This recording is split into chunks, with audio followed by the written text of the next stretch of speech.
नमस्कार। बिहार की राजनीति में कई बार ऐसे दिलचस्प मोड़ आते हैं जो बड़े बड़े दिग्गजों को सोचने पर मजबूर कर देते हैं।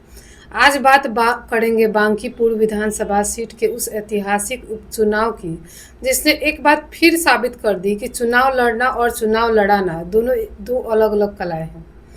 यह बात किसी एक पर नहीं बल्कि दो बड़े चेहरों पर एकदम सटीक बैठती है।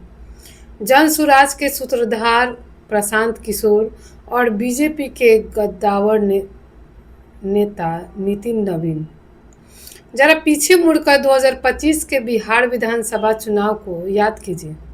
प्रशांत किशोर पूरे 3 साल तक पूरे बिहार में पद यात्रा करते रहे।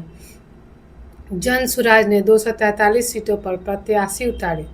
पीके खुद हर मंच पर पसीना बहाते दिखे, लेकिन नतीजे क्या रहे? जन सुराज का खाता तक नहीं खुला और करीब 98% उम्मीदवारों की जमानत जब्त हो गई। यानी जब प्रशांत किशोर दूसरों को चुनाव लड़ा रहे थे तो रणनीति का जादू नहीं चला, लेकिन 2026 उपचुनाव में हवा बदल गई। एक बार प्रशांत किशोर पर्दे के पीछे नहीं बल्कि खुद बांकीपुर के मैदान में प्रत्याशी बनकर उतरे। नतीजा, जिस बीजेपी का बांकीपुर 31 सालों से अभेद किला माना जाता था, वहां प्रशांत किशोर ने एक बड़े अंतर से ऐतिहासिक जीत दर्ज कर ली। अब सिक्का पलटिए और बात करते हैं नितिन नवीन की। 2025 के चुनाव में जब नितिन नवीन खुद बांकीपुर से चुनावी मैदान में उतरे थे तो उन्होंने 51,000 से भी ज़्यादा वोटों के भारी अंतर से जीत हासिल की थी। वे वहां के लोकप्रिय विधायक और बांकीपुर के बेटे माने जाते थे, लेकिन जैसे ही वो राज्यसभा गए और बीजेपी संगठन में चुनाव लड़ाने की कमान संभाली, खेल उलझ गया। उनके राष्ट्रीय अध्यक्ष बनने के बाद जब बांकीपुर में उपचुनाव हुआ तो वही बीजेपी जो 31 सालों से कभी नहीं हारी थी, अपना गढ़ गंवा बैठी। गौर करने वाली बात यह है कि जब प्रशांत किशोर दूसरों को चुनाव लड़ा रहे थे तो हार गए, पर जब खुद लड़े तो जीत गए।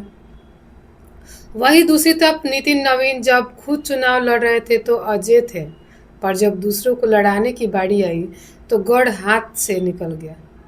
इस हार के बाद बीजेपी नेताओं ने जनता के जनादेश को सिर झुकाकर स्वीकार किया है और समीक्षा की बात कही है।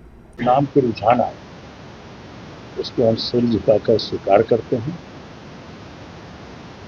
और हम पूरी समीक्षा करेंगे।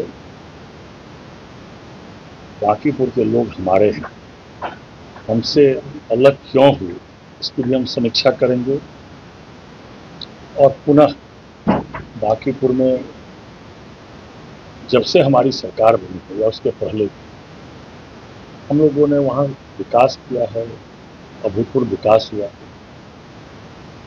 और आगे भी बांकीपुर हमारी प्राथमिकता में रहेगा और बढ़ चढ़ कर वहाँ हम लोग काम करेंगे और जो प्रत्याशी जीतने वाले उनको हम अग्रिम बधाई दें। लेकिन सवाल फिर भी कई है।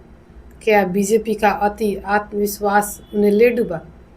क्या प्रशांत किशोर की जमीनी राजनीति के आगे बीजेपी का किला ढह गया, या फिर बांकीपुर की जनता ने सिर्फ चेहरा देखकर वोट दिया? आप इस दिलचस्प राजनीति फेरबदल को किस नज़रिए से देखते हैं? अपनी राय कमेंट सेक्शन में जरूर लिखें। धन्यवाद।